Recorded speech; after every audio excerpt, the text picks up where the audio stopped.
National Training and Development Curriculum for Foster and Adoptive Parents. Attachment, relationship-focused discipline. So we've been talking about attachment and all the joyful experiences that you'll be sharing with the child as you build your relationship. But what about the hard times, the times when challenging behaviors come up?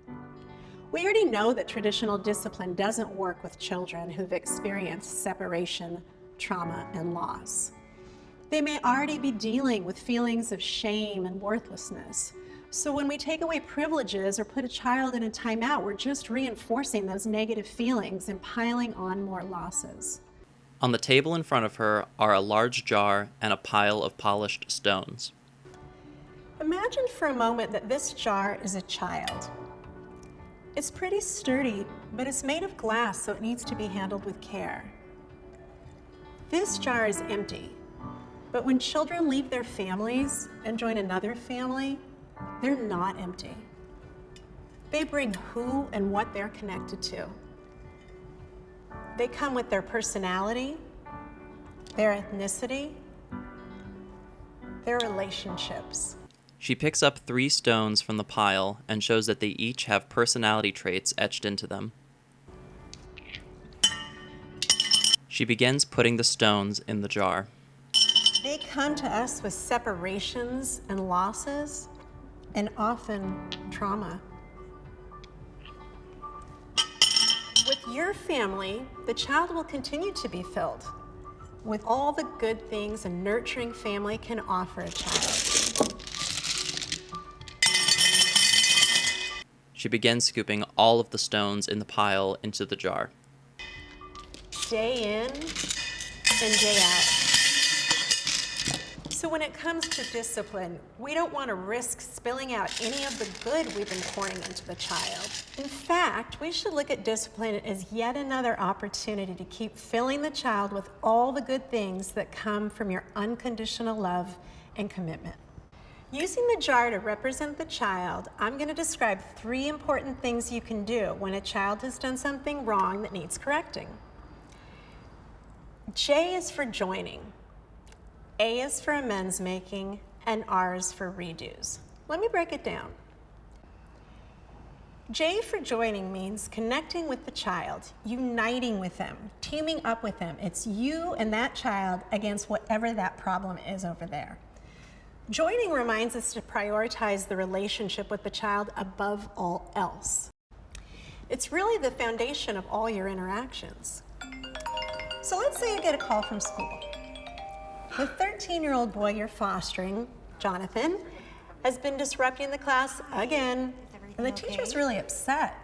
She can't get through her lessons, and the other children are frustrated that there's so much classroom time spent on dealing with Jonathan's behavior. I really appreciate this call. We will have a discussion about this tonight, and I will email you right away. Thank you. So to prepare for joining with the child, this parent's going to take a few deep breaths, maybe even have a cup of tea, so she'll be relaxed and calm before talking to Jonathan about his behavior.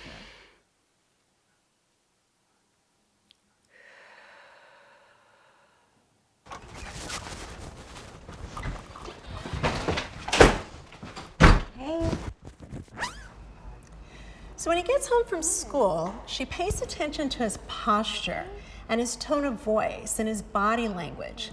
Is he upset? Is he tired? Is he hungry?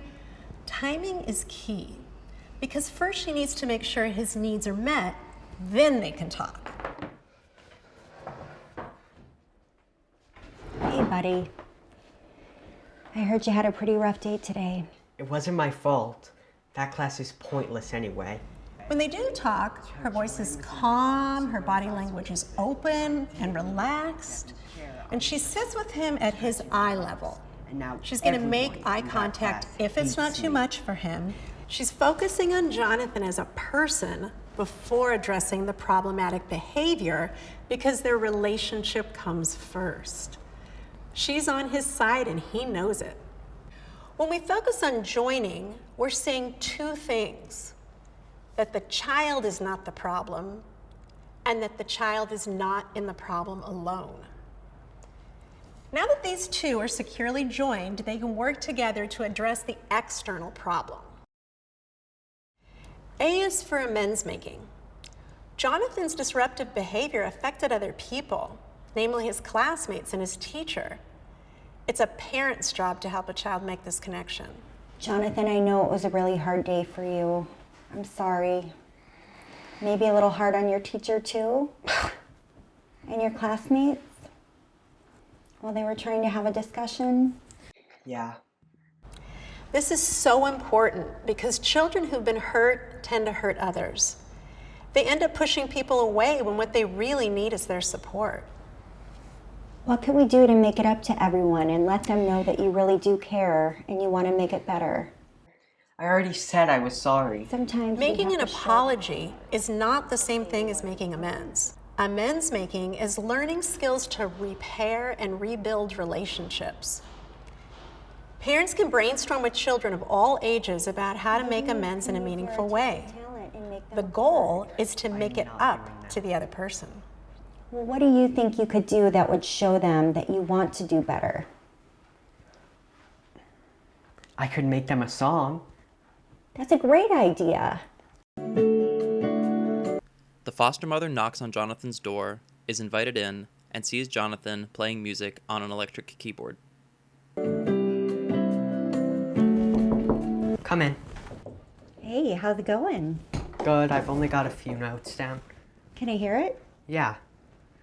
I know I messed up, and I am so sorry. That's all I've got so far. Do you think it's dumb? No, not at all. They're gonna love it.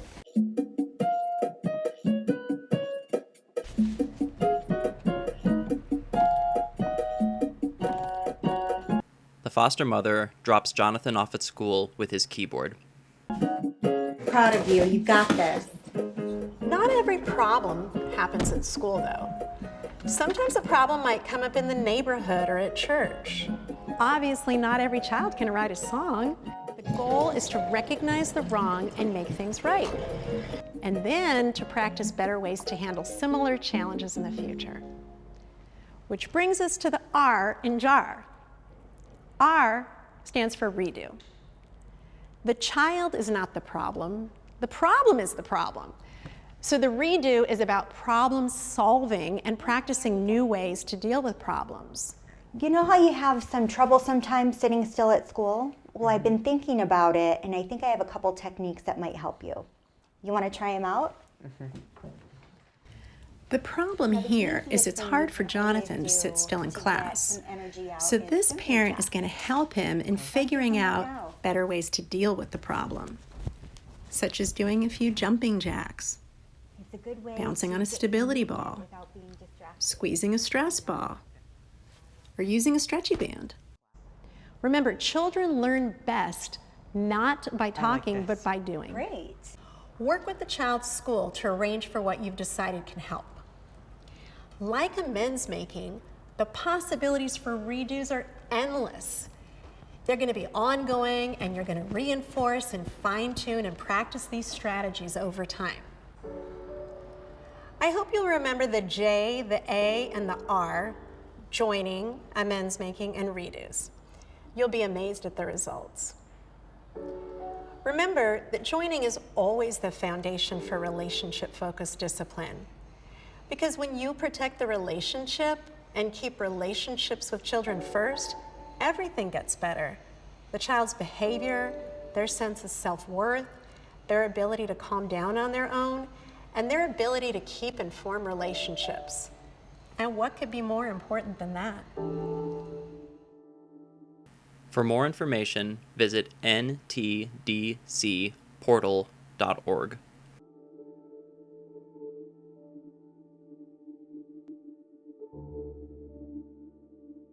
This video was funded by the Children's Bureau, Administration on Children, Youth, and Families, Administration for Children and Families, U.S. Department of Health and Human Services, under grant number 90CO1134.